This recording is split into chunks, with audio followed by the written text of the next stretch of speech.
Afternoon. Ladies and gentlemen, distinguished guests, had I known there was going to be this much paparazzi here, I would have waited my teeth before I came.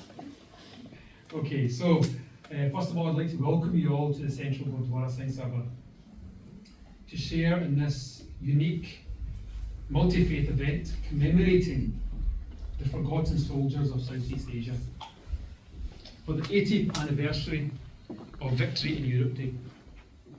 Now, just before I go on, I'm just going to cover off a few housekeeping bits and bobs. The first one being, as you may or may not know, but as you enter the building on the right hand side, you have the toilets. So if you leave down this corridor, they're facing you. Should there be any fire alarm, we will make our way to the closest fire exit, which will probably be the main front door, and congregate on the other side of the road. And the guys have obviously mentioned that if there's anyone here that doesn't want to be known to the paparazzi, then obviously just do let us know. So today we are commemorating VE Day 80, a nationwide opportunity to come together to remember 80 years of peace and freedom, honouring all those who served and sacrificed. Millions of people around the UK will be commemorating this week across faiths, cultures, diverse backgrounds, different languages, uniting over shared freedom and democracy. Now, VE 80 Day, as we know, lies on the 8th of May, but it's also being commemorated nationwide on Bank Holiday Monday, the 5th of May, with the Great British Food Festival, sharing food and stories. Now, this is probably what is so important about all of us coming together today from so many different backgrounds. You know, there will be an opportunity to share stories, you know, as we partake in the langar upstairs after the event. There's some beautiful food that's been prepared by the volunteers here, pakoras, samosas, and some lovely sweets with cups of, not tea, but chai. All right. So please use those opportunities to share and to introduce yourselves to everyone round about. So our event today at the Central Gurdwara, in partnership with Colourful Heritage, is part of this, with a multi-faith session sharing our collective shared history, highlighting the contribution of the forgotten soldiers of the British Indian Army. And I was taking a keen interest in just listening into some of the interviews that were taking place there. And you know, and for some people it is so personal, and for some people they have had, you know, close family members, you know, also partaking. So today we honour the veterans and civilians who sacrificed so much to secure the peace, freedom, and way of life we enjoy today. It's a day to remember their efforts and to thank our Second World War veterans. The whole country will be coming together, standing shoulder to shoulder, remembering our shared humanity, our shared values, and the need to continue to work together for peace. So it would be my honour, before I introduce Mrs. Ravinder Kaur Nijjar, just to kind of share a couple of messages that we've also received from a couple of folk that were unable to attend today. So the First Minister, Right Honourable John Sweeney, sends his best wishes to those commemorating the British Indian Army's efforts. The Right Honourable Lord Provost of Glasgow, Councillor Jacqueline McLaren, shares this message. I am so sorry not to be able to be here in person today, remembering nations across Europe coming together to unite and celebrate 80 years of peace since the end of World War II. A war that so many millions paid the ultimate sacrifice. And you all gather here today to remember, in particular, all the forgotten soldiers of Southeast Asia. Over 2.5 million soldiers from present-day India and Pakistan served to protect Britain in World War II. Thank you to Colourful Heritage and the Central Gurdwara for holding this important event of remembrance and reflection of the forgotten South Asian soldiers. As we honour the past, we look to the future with a hope for peace. On behalf of all the citizens of Glasgow, as Lord Provost, I am grateful, and may we never forget. So I think those strong words really put everything in perspective. At this moment in time, I would like to introduce Mrs. Ravinder Kaur Nijjar, who is the chair of Sikhs in Scotland and Sikh representative on the Scottish Religious Leaders Forum. She's an interfaith consultant, and she has initiated collaborative interfaith projects across faith communities, both nationally and internationally, for the last 35 years.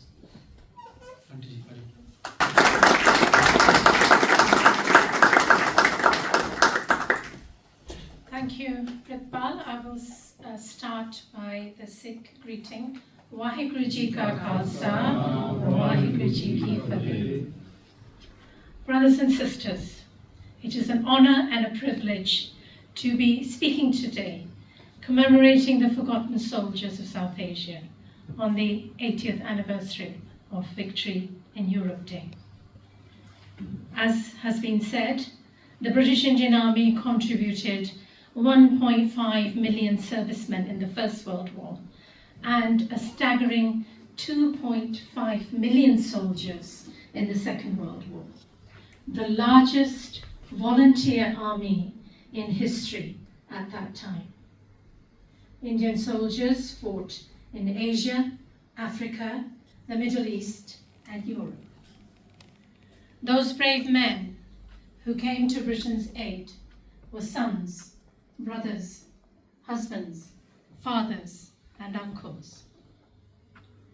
For the Sikhs who answered the Allies' call in that war, it went to the heart of their faith to fight against tyranny and oppression anywhere in the world.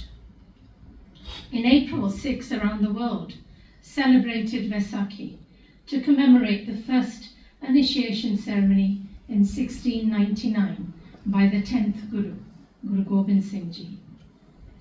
He proclaimed that an initiated or baptized Sikh is to be a saint soldier, a Sant Sipahi, a guardian of a righteous world. He or she must develop the virtues of a saint: love, compassion, humility, selflessness, but also have virtues of courage and bravery to protect and become a guardian for the whole of humanity. So thousands of Sikhs signed up and made the ultimate sacrifice far from their homes. During World War II, 3 Indian divisions, the 4th, 8th, and 10th, fought in Europe, and they were all heavily involved in the Italian campaign from 1943 to 1945. The 4th Indian Infantry Division fought in Italy at the Battle of Monte Cassino, 1944, Gothic Line, and later deployed in Greece as a stabilization force after the German withdrawal. The 8th Indian Infantry Division also fought in Italy at the Battle of Sangra River, 1943, advanced through the Liri Valley, 1944, Battle for the Gothic Line, 1944, Spring Offensive in Italy, Operation Grapeshot, 1945. And the 1st Punjab Regiment, 11th Sikh Regiment, and 15th Punjab Regiment were part of the 4th and 8th Indian Infantry Divisions. Also involved were Force K6, the Royal Indian Army Service Corps, who supported logistics for the British Expeditionary Forces in France, and some soldiers were at Dunkirk and evacuated and sent to Scotland. My colleague Dr. Saki will be speaking about Force K6 later on. However, we must also remember the families who were waiting for their loved ones to return, hoping and praying that they would never receive the dreaded telegram, killed in action or missing in action. Our daughter-in-law's grandfather was taken as a prisoner of war in Germany at the beginning of the war. There was no word of his whereabouts for 5 years. His wife's parents, after 3 years of not receiving any news, suggested to their daughter that she should marry again. But she refused, convinced that he was still alive. 2 years later, he returned home. Whilst clearing out my father's house as he passed away last year in May, I found out that my maternal grandfather, who died when my mum was only 16, was also in the British Indian Army, and my uncle fought in Burma during World War II. Civilians also helped greatly with the war effort. And my father-in-law, who came to Glasgow in 1938 to work for a year and then go back home, but was unable to because war broke out. And he contributed by working in the Royal Ordnance Factory in Bishopton. Later, he contracted blood cancer, probably due to the chemical dust in the air when filling the bombs, and died in 1964. There will be lots of family stories which I hope will not disappear into the ether of history. We need to find out and record them, which I hope will happen when the first British Indian Army Memorial in Scotland will be built in the grounds of Kelvingrove Museum, with your help and donations. For those who never made it home, there are several memorials in Europe commemorating Indian soldiers who served in World War II. Key locations include Italy and France, where significant Indian Army involvement was recorded. Sangro River Cremation Memorial, Ypres.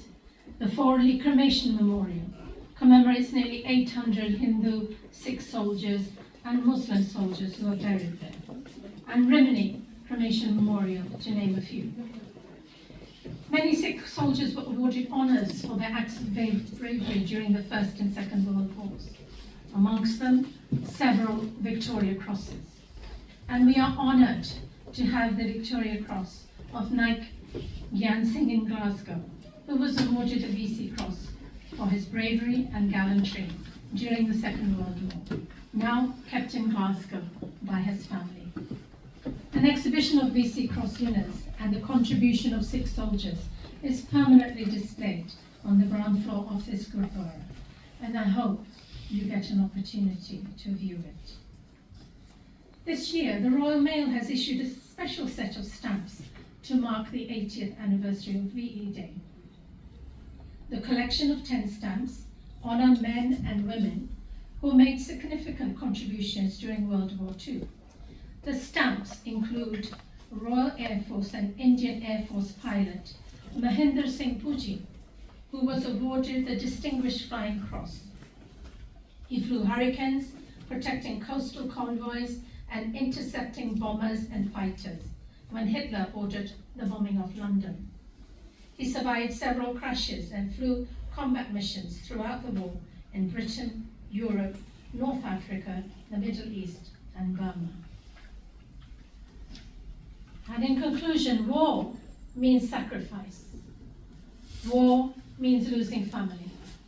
Let us learn from the past and not let our forefathers sacrifice in vain. Have we not learned anything, as there is still war going on in Europe? Let us all come together and inspire present and future generations to work together for peace. Thank you.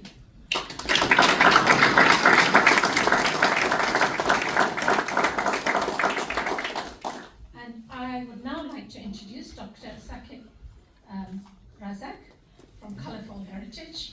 She's the project officer and head of research, which preserves inspirational stories of South Asian and Muslim elders in Scotland. She has helped to compile the digital schools resources pack for teachers jointly with Glasgow Museums, which is available on Colourful Heritage website. In 2023, she was instrumental in setting up the Glaswegians' contributions to South Asians in World War II exhibition based at Kelvingrove Art Galleries. And she will be taking over the rest of the afternoon's event, and I can now relax. Thank you.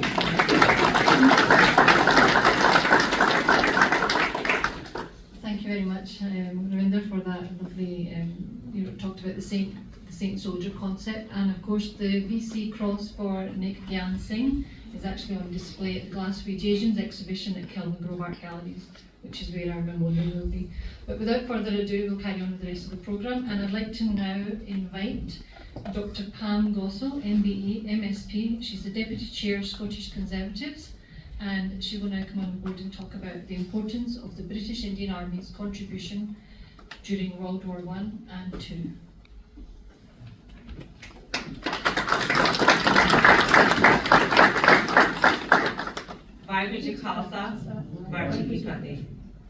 Good afternoon, Sat Sri Akal, Namaskar, and Assalamu Alaikum. I want to start with thanking who made today possible. Obviously, thank you very much, Dr. Saki, for Cultural Heritage, but also thank you very much to this Central Gurdwara Committee that today this event is taking place.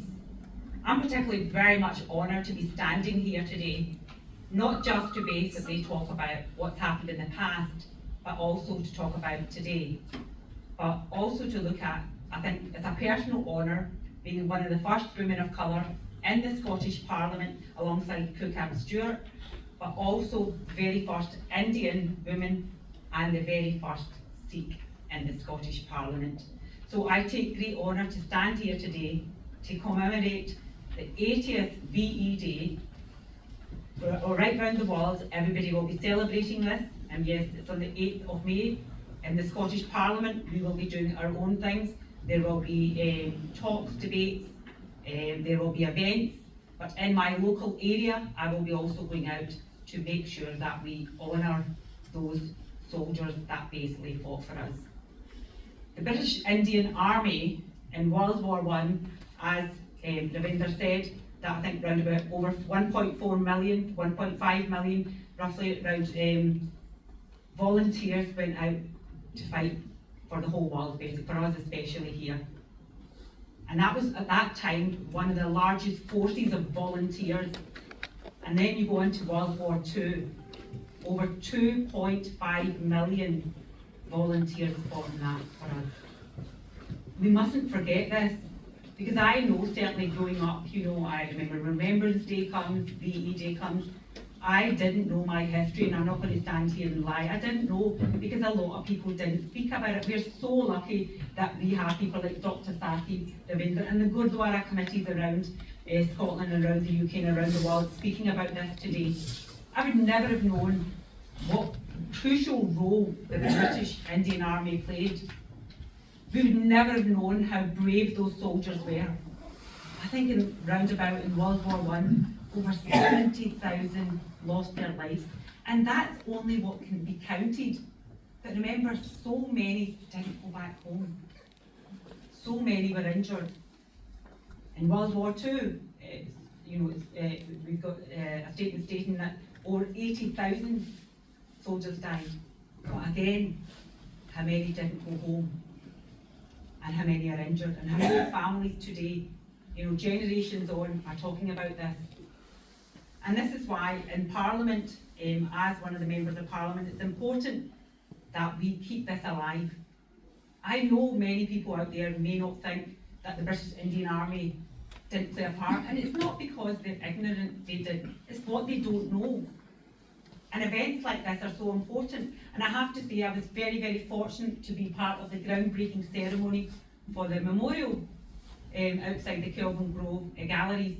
Now that's very important because that recognises basically Muslims, Hindus, Sikhs and many others. People can come together, they can think about their past relatives, they can talk about it. Children, a lot of the work that Dr. Saki has been doing with Cultural Heritage, I think it's so important that we pass everything we know on, otherwise the generations to come will never ever know what happened and what brave work the British Indian Army did, because if it wasn't for them, we would not be here today. And I agree with Ravinder, or I'm in politics, but we do have to make sure, working cross-party, that something like this never happens again. Because we can't give up our brothers and sisters, our mums and dads, our aunties and uncles, our friends, our nephew and nieces, our children. It can't happen again. And everybody knows what's going on in the world. We need to make sure that we have a sensible head on us, especially in the Scottish Parliament, working cross-party to make sure something like this never happens again. But also, I think the word, I was just saying earlier on, speaking, the British Indian Army, the words are very important, but a lot of people forget. British Indian Army, who were the people behind it? They were people from the Sikh religion. There were people from the Muslim religion. There were people basically from the Hindu religion and many others. So we mustn't forget, even though at that time there was no partition, India was one, but every faith came together to fight. And that's why World War I and World War II definitely should thank and recognise the fact that every single event happening around the UK and around the world, never forget the British Indian Army were a crucial part to play, and that's why we are here today. Thank you very much. Thank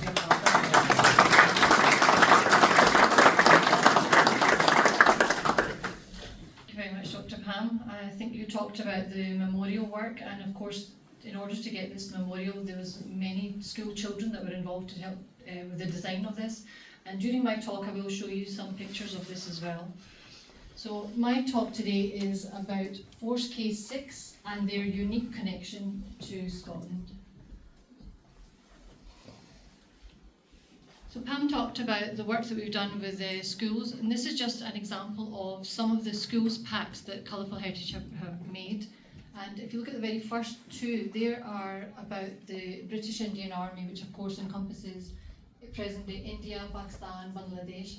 And these are both packs for World War I and World War II that go out to schools, and schools actually can look up and download and do the activities and teach pupils of this important, the important history that we have.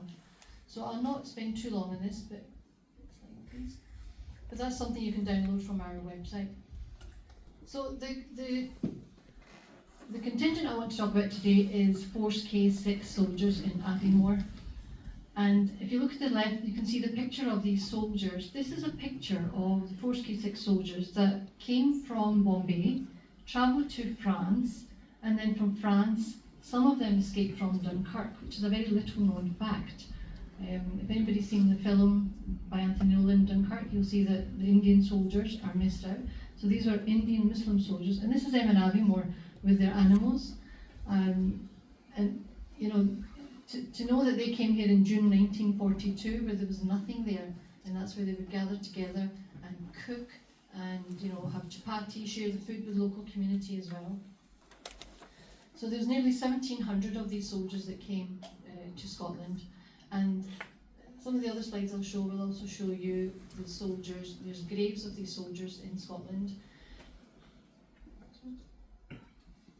This is just a quick schematic. It's also on our posters as well, that shows that they came to Bombay, and some of them escaped from Dunkirk, from St Nazaire, and then eventually made their way to Cornwall, and then through Wales, where some of them are buried as well, into Scotland. Now they came here for a very special operation called Operation Jupiter, which was something that Winston Churchill had ordered at the time. Again, I'll not go into it in too much detail, but it was to do with invading the Norwegian airspaces, the Norwegian airfields, where there was Germans located at the time. But of course that didn't happen. And what they did do was come to Scotland to do mountain warfare training. So they were left here to try and cope with the weather, the different customs, and to try and get used to the weather before they were transported to Norway. And of course that didn't happen, but they were still here for at least a year and a half, nearly 18 to 20 months they were here. Okay, next slide.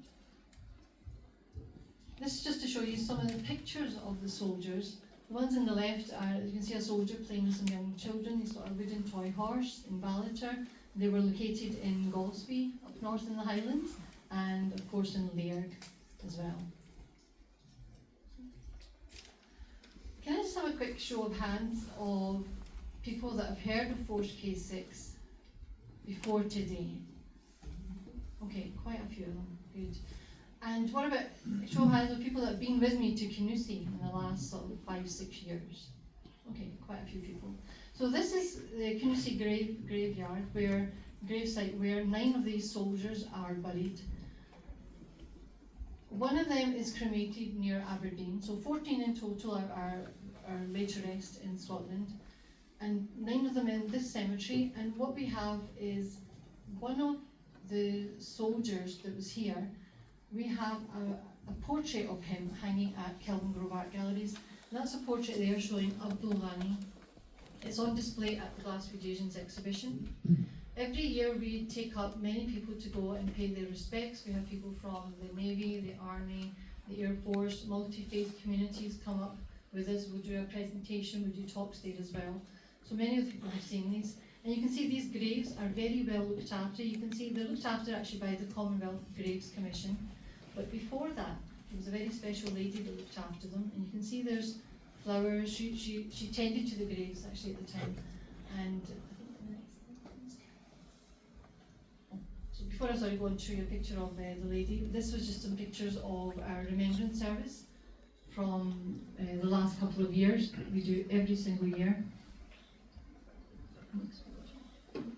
So this is Isabel Harling, who looked after those graves for around up to about 70 years. Her and her family tended to those graves, and she lived in Canusi till about 100 years old. She passed away in 2023, and it's such a beautiful story. I've met her.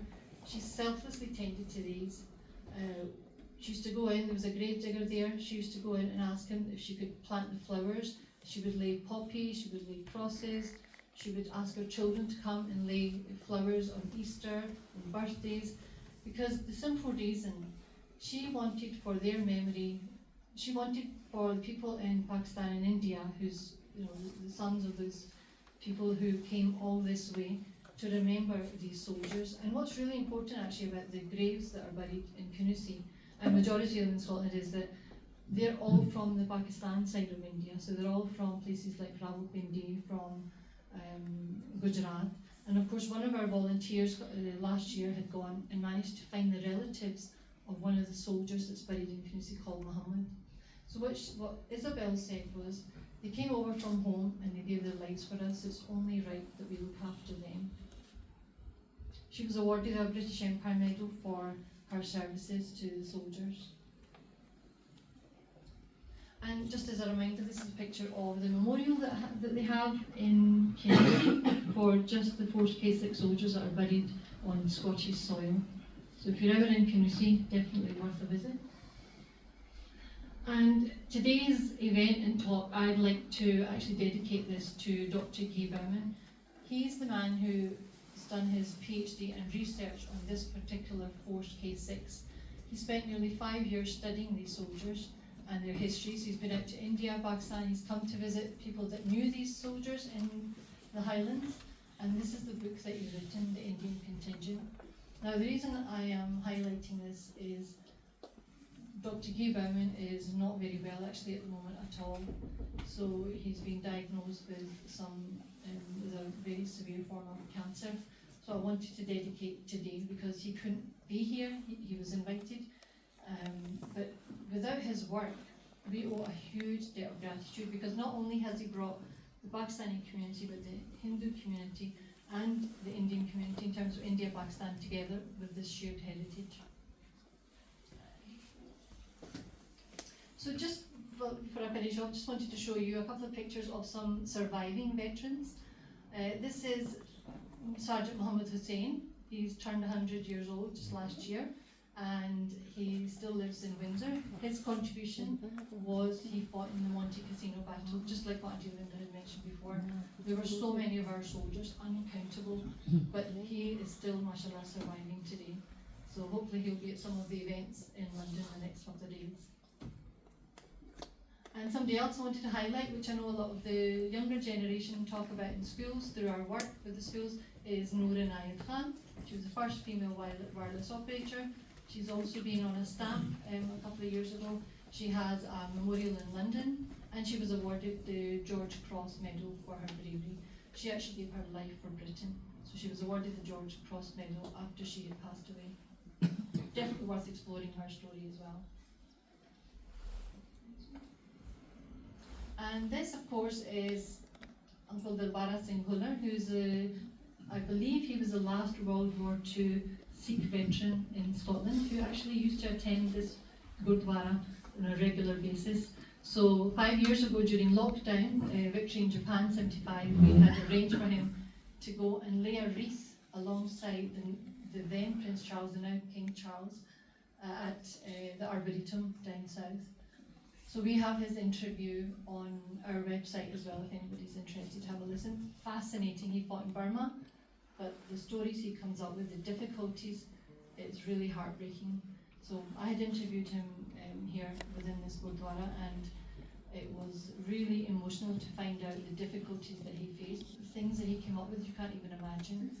So definitely worth a listen, and check out some of the other stories, including Nick Gayan's story as well on the website.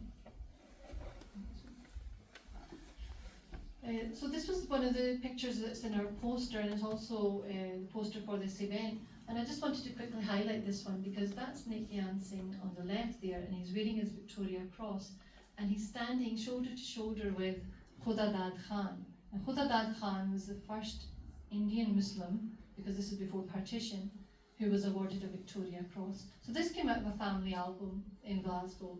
And of course we have the Victoria Cross for Nick Gyan Singh at the Glaswegian Asians exhibition at Kelvin Grove.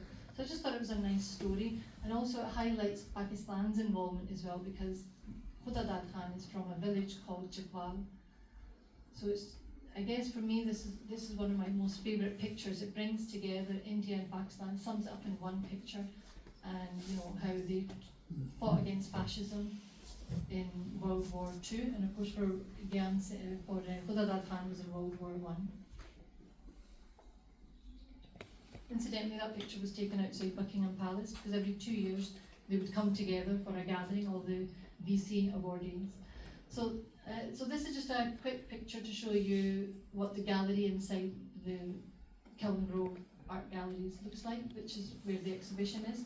It's got Jagat Singh's story in it as well. It's got Force K6.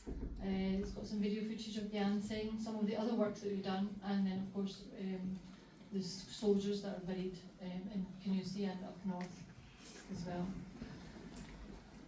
Okay. So before I finish up, just very quickly, we are, like Pam said, we are looking to build a memorial outside Kelvin Grove Art Galleries. This is some of the sort of artist impressions. It looks very similar to the turrets that are in Kelvin Grove Galleries. If you look at the roof of the gallery, and it'll hopefully be in red sandstone. There'll be different pillars. Different pillars will have different faith symbols on them. We'll have some QR codes. We're trying to incorporate some flowers of the different countries that were involved. And at the moment, we are looking to raise funds for this. We've got about 60,000 at the moment, but we need to try and raise just over 270,000, closer to 300,000.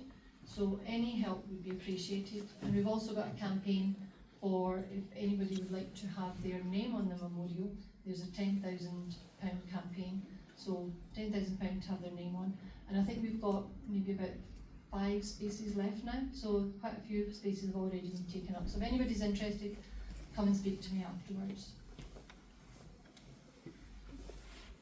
Okay, thank you very much for your attention.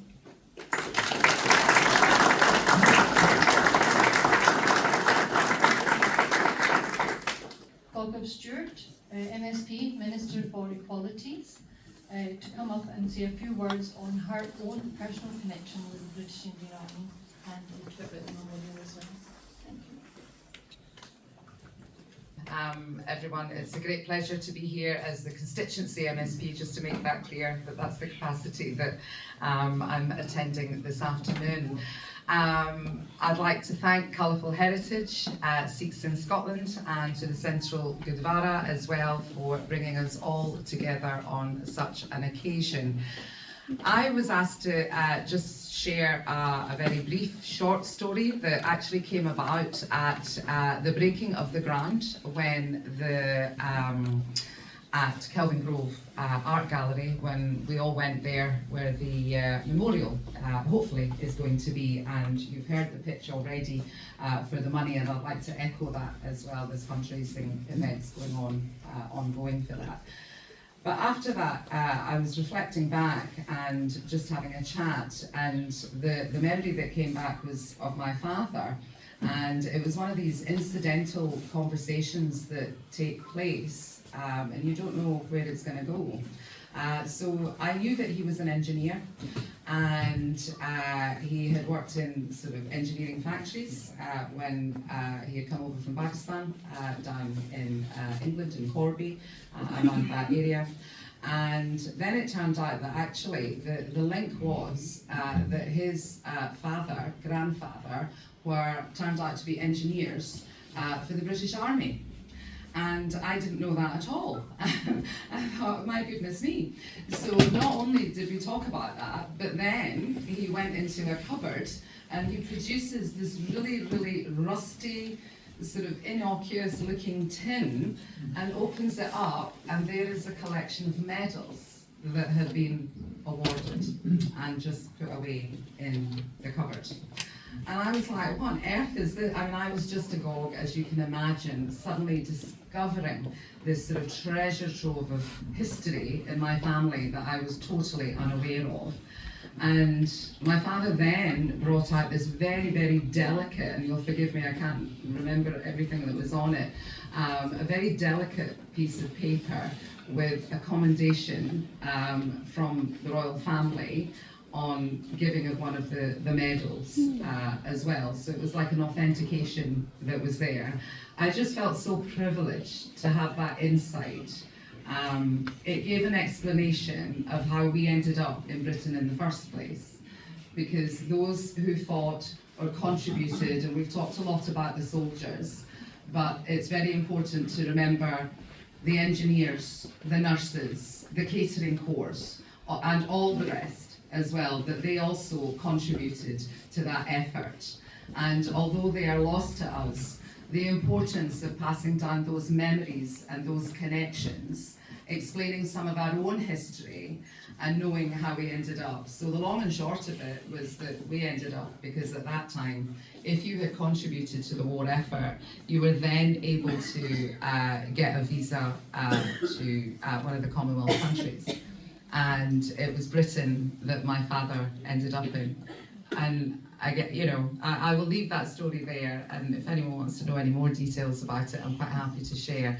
Of course, I've been a woeful daughter in the sense that, on the one hand, what I want to do is to put that collection, have it cleaned up and get it in a display cabinet. And I know that you can see all of that at Kelvin Grove Museum and things, but there's a part of me that wants to keep it in that rusty tin box and just sort of appreciate the fact that it was hidden for so long, and whilst there was a quiet pride to the contribution of this country and the contribution of the war effort, and I want to sort of respect that. But perhaps one day I will sort of have it on display for the world to enjoy. But in the meantime, I can only share that story with you. So thank you very much for listening. And I suppose I'll just end on the point that each individual life that was given has a family that's remembering them through the generations, and how important it is on events like this that we continue to remember that for the generations to come. Thank you.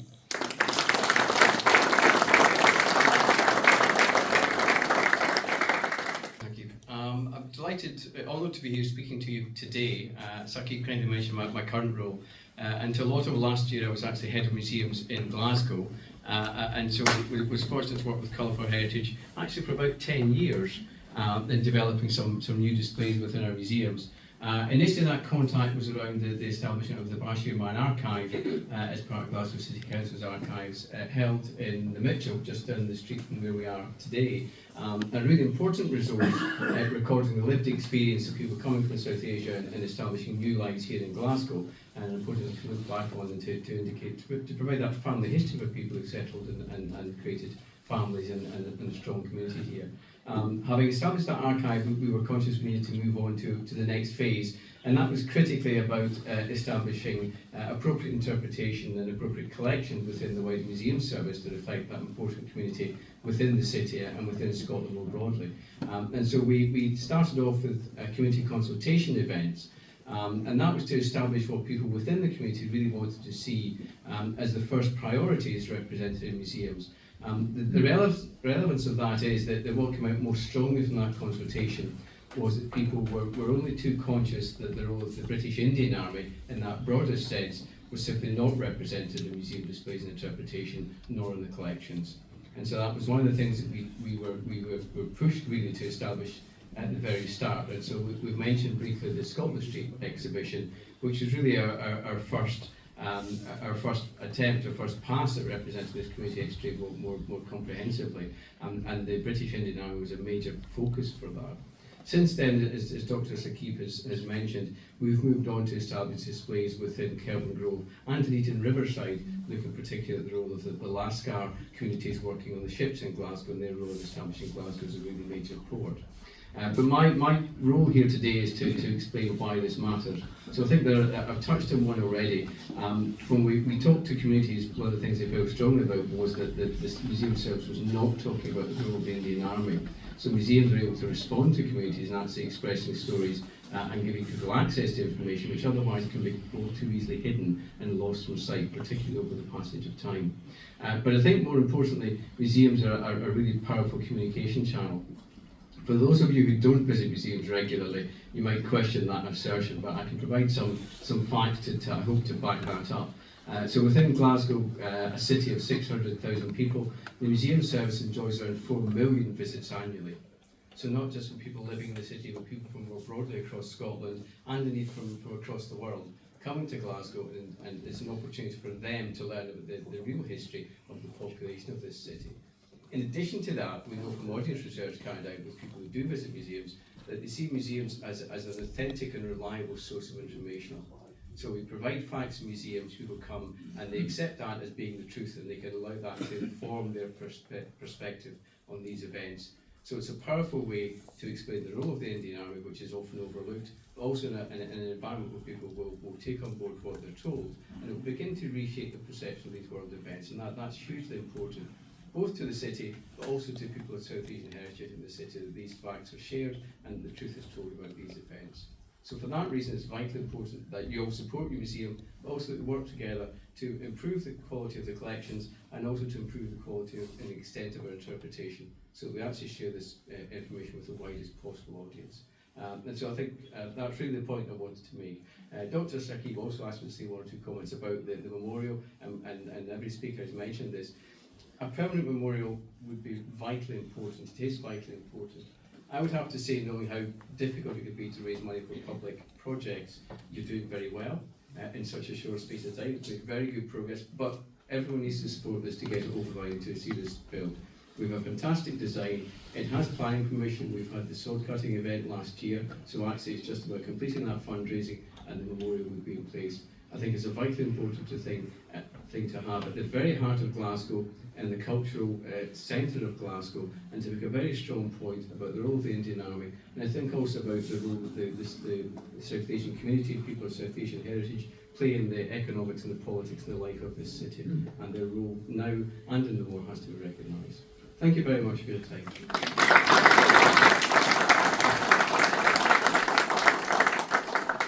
Thank you very much, Duncan. And I think in terms of for the museum's collections, some of the items we've actually got in the museums have not all been given to the museum. They're more loaned, so they can be loaned for a specific amount of time. So they still belong to the people that have donated them. But it does mean that the items that have been loaned share a story of what reflects Glasgow's diversity and stories that we want to share. So that's really important. And of course, we're looking to move into People's Palace at some point soon. It's still undergoing refurbishment. So that brings me on nicely to my next speaker, which I'd like to invite up Mr. Andrew Lal. He's the director of Lal & Co, and I'd like him to come and share his personal connection with the British Indian Army through his father. Thank you. Vaheguru Ji Khalsa, Vaheguru Ji Ki Fateh.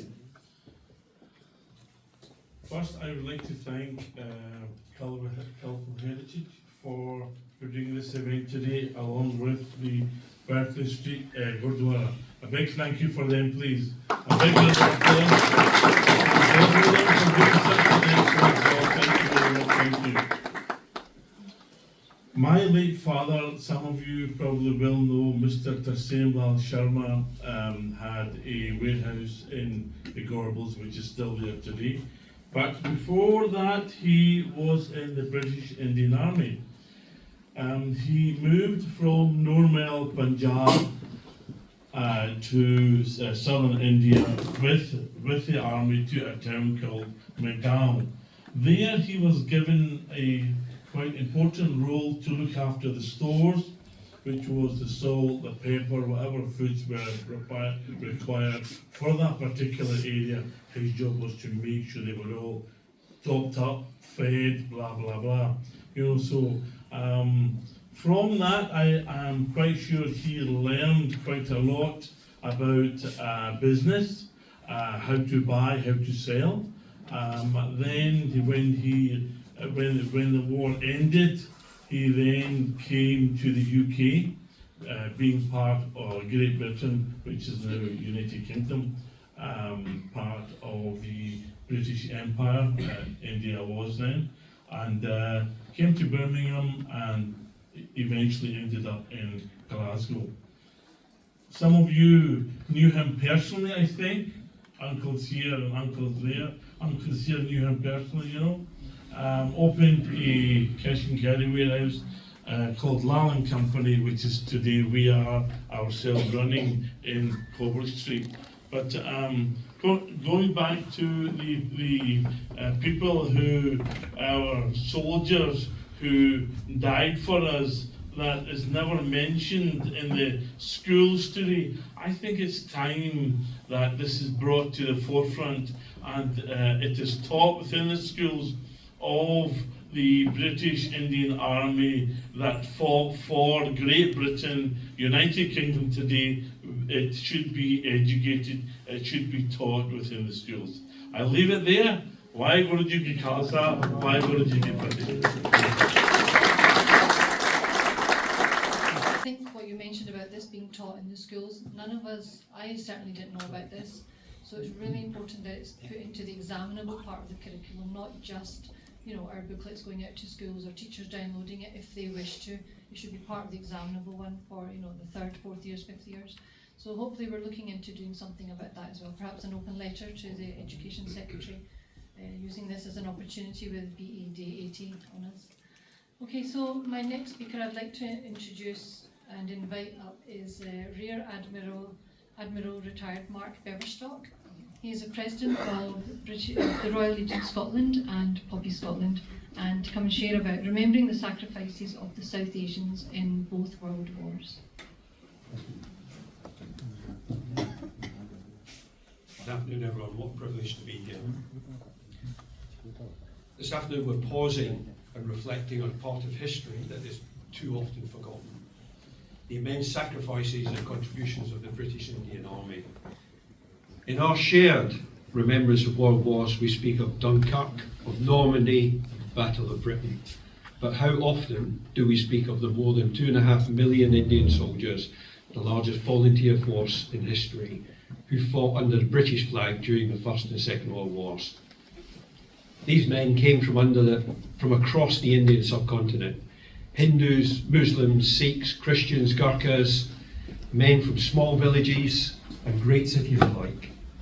They were united not by empire, but by duty, by courage, and by a profound sense of honour.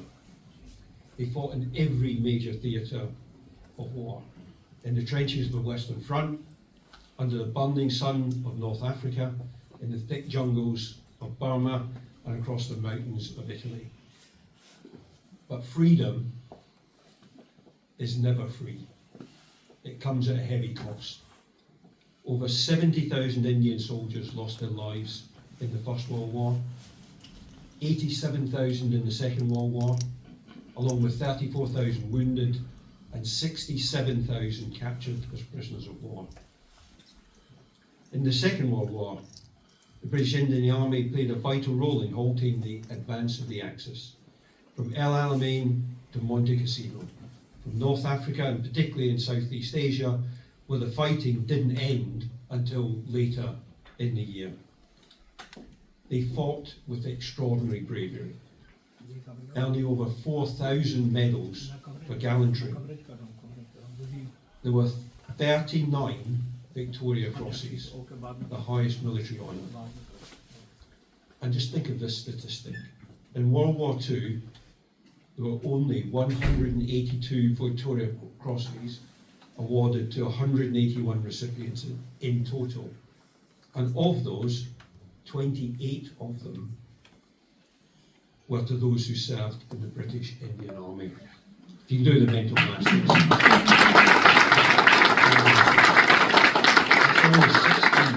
over 16%. But behind every medal was a human story of sacrifice, of separation, of silence.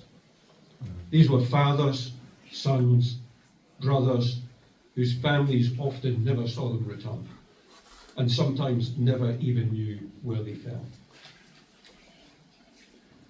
Field Marshal Sir Claude Auchinleck, Commander-in-Chief of the Indian Army from 1942 to 1945, said Britain could not have come through both world wars if it hadn't been for the Indian Army. We must remember them. Because remembrance isn't just about the past, it's about truth, it's about justice, it's about connection. In remembering the British Indian Army, we acknowledge a shared history between nations, a history that shaped not just the battlefield, but the very idea of our freedom. We challenge the narrow lens through which war is so often told. We remind ourselves that the victory that we celebrate was built on the backs of the many, not of the few.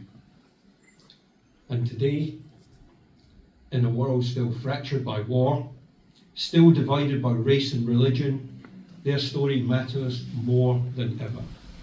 It reminds us that courage knows no colour, that sacrifice does not stop at borders, and that every life given in the name of peace deserves remembrance. So let us speak their names, let us remember them, let us find out their stories, and let us teach their stories. And let us help raise that monument in Kelvin Grove that reflects that truth. Because if we are to truly honour those who serve, we must remember all those who serve. Thank you.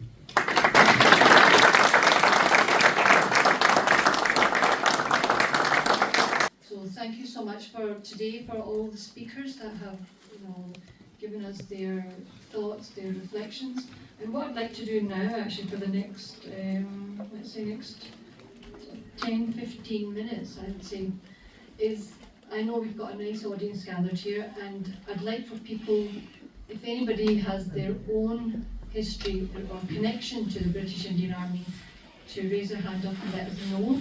And we can take some comments. If anybody would like to make a comment of today's event in terms of the British Indian Army, then please do so. I think it's important for us as an organisation to gather this information, because I'm hearing through different channels that, such and such's grandfather and such as grandmother was working in India, in the factories as well, or in the fields at the time. But I just need to know in terms of the Scotland connection as well. And there might be stories that I've missed out, so it'd be wonderful to hear other people's connections. We've already heard from Jacob Stewart, we've heard from Mr. Andrew Lally, and these are just by complete serendipity I came across them. So if anybody else has any stories, then please do let us know. Do you want to? Yeah, just a story I want to share. I was blessed to. Want to come to the front?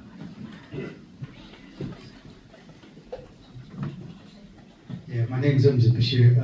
I'm the volunteer that went to Pakistan and traced the families of one of the dead soldiers, Muhammad, from Hingusi cemetery. I had been there with Umar Sheikh almost about 10 years ago when we first came across these graves, and I made him a commitment to track the families down because they were belonging to my family district of Gujarat. But we finally found the family, and it was Muhammad's brother's grandson that we met. But the story is far more deep. I mean, they didn't know what happened to their great uncle. I was able to show them the grave, the video. I was able to read the message from Isabel Harling, and they were moved. But there's a backstory. He had recently got married a few weeks before he was called to duty. And people asked him, don't go, you're newlywed.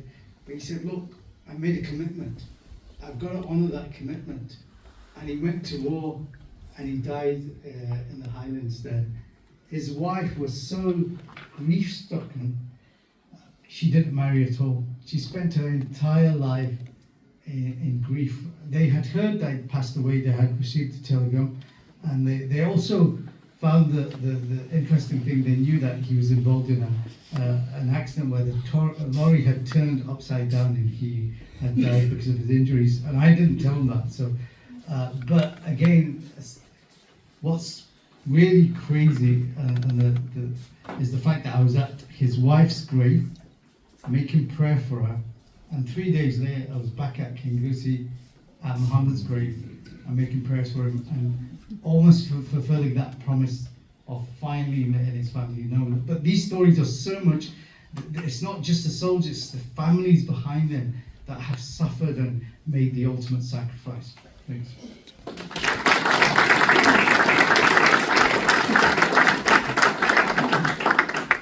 I remember actually when Amjad had come back, and in fact while he was there he was messaging me to find out the details of how we knew this person Muhammad had passed away. So it was really heartwarming to know that he was able to go and give some comfort to this soldier's family. And of course Muhammad's wife, she stayed with the family, and I think Amjad also visited the grave of his wife as well.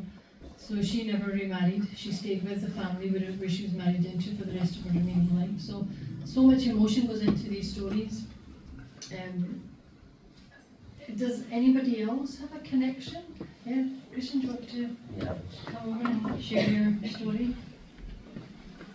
And of course there's also the story of the many women that took part in the British Indian Army. One of our posters at the very end talks about Mrs. Ragbir, who was from Glasgow. There's also the story of Noorana Khan that I just briefly touched on, and of course Sophia Dilip Singh as well. So I'll not go into that, but if you get a chance, definitely check it out. Thank you. My name is Christian Marwaha, but I will take you slightly away from the Asian contributions to this. My father was a potato merchant in Africa, in Uganda, and chiefs there didn't want Africans to join the British Army. They were very against their soldiers or any British recruiting any Africans. My father was given a yellow permit. Though he was a potato merchant, he used to go to the villages to get potatoes.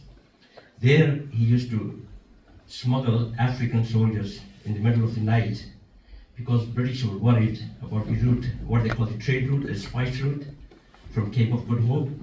If they could, just in case the British have the control over, the Germans had the control over the Indian Ocean. Therefore, he used to take the transport, take them to Kenya. And from there they went to Mombasa. And from Mombasa they were probably transported to North Africa, where the African soldiers fought with the British and the Indian. Thank you. So we need to remember African soldiers as well, please. Thank you.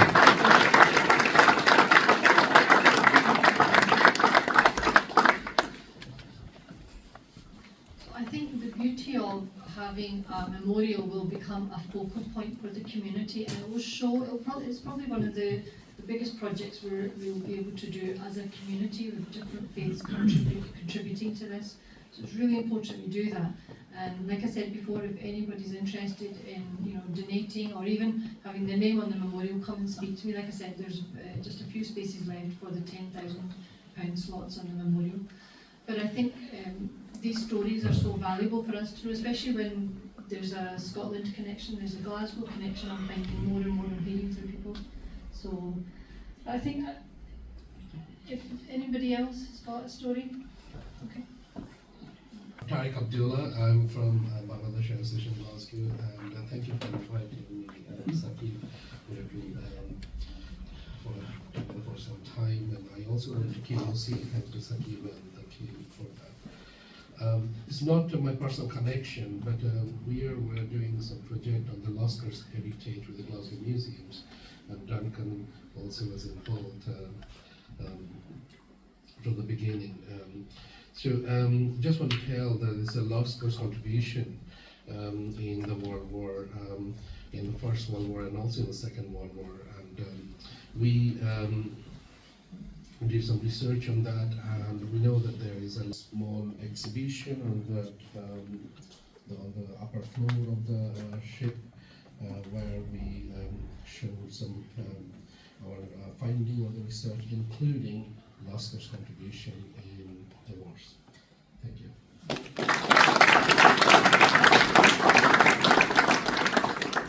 Thank you very much, Dr. Tariq, for that.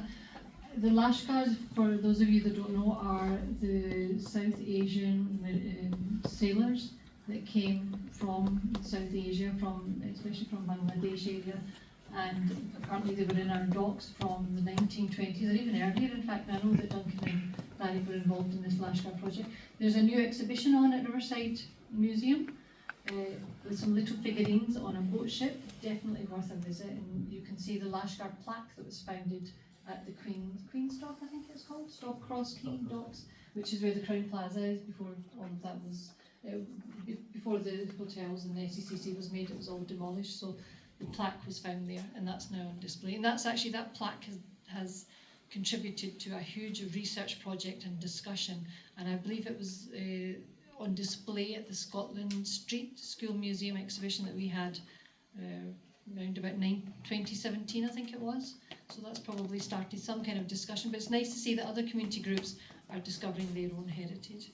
So I think, without further ado, we'd like to try and get out for refreshments. Ravinder, and you and I can do a quick photo, I think. Sorry, there's one other person that's got a story.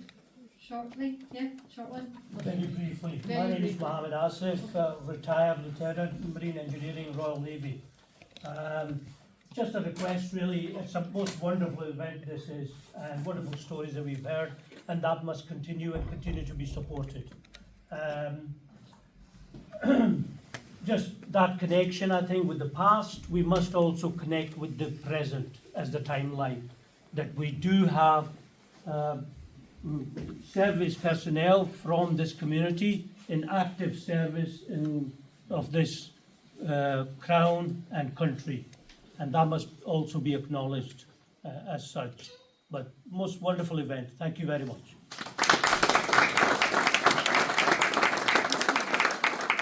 People come together on this, shared history.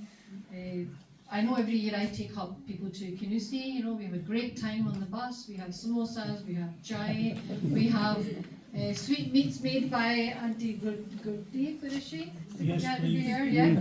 So, and everybody chips in, it's an amazing event, it's a fun time, and the banter that you hear, the stories that people share, but to see this happening in the Gurdwara is amazing. And the significance of today's event in terms of, we live in uncertain times. There's a rise of the sort of anti-migrant narrative, the rise of sort of right-wing racism's on the rise, Islamophobia, all of these things. And I think now more than ever before, we need to be united, not divided. We need to show that we were in this together. Hum sab ek hain, we're all one.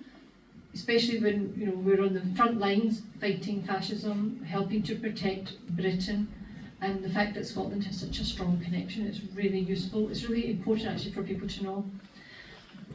I think after today, I don't want anybody to keep this to themselves. Go out there, share it with your neighbours, share it with people, try and find out, you know where I am, everybody knows me, let me know as well. We're going to be moving into People's Palace at some point, so it'd be nice to gather more stories, more objects as well for the museums. And of course the memorial, that's you know, a multi-faith community project, so let's keep that going. Come and speak to me if you've got any fundraising ideas, I'd welcome them. I would like to, before I finish off, is to thank the Central Gurdwara, thank Pritpal, the team, Baji Ravinder, the Sikh media press, and of course, you know, the community that have come together at such short notice to this event, because we want to be part of VE Day 80 to show that we are part of this and we can be part of this remembrance as well. And I also want to thank the veterans that have helped to build this country, that fought in both the wars, particularly our forefathers, for their sort of sacrifices, their huge contributions. If it wasn't for that, I don't know what we'd be doing, you know, we'd probably be speaking German. So I think I want to finish off by saying that South Asian history is British history. Both things go hand in hand. Absolutely. Thank you.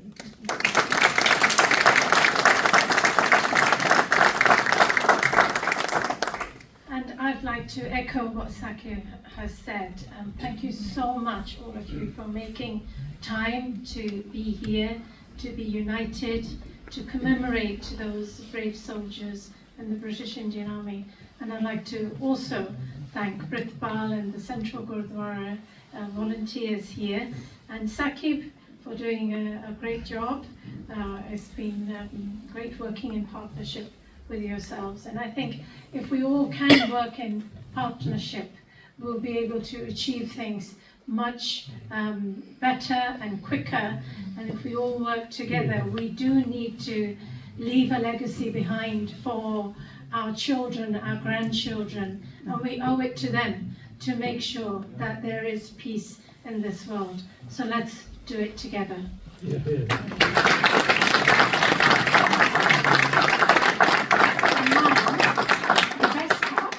The best part, we get to have chorus and samosas and chai. If you have time, please join us on the first floor, but you will have to take your shoes off before we go into the Langar Hall. We will also have an optional tour of the Gurdwara as well, and if you would like that, please, when you're in the Langar Hall, I will give a shout if anybody wants the tour, and I'll take them around. Thank you so much for your time and your company.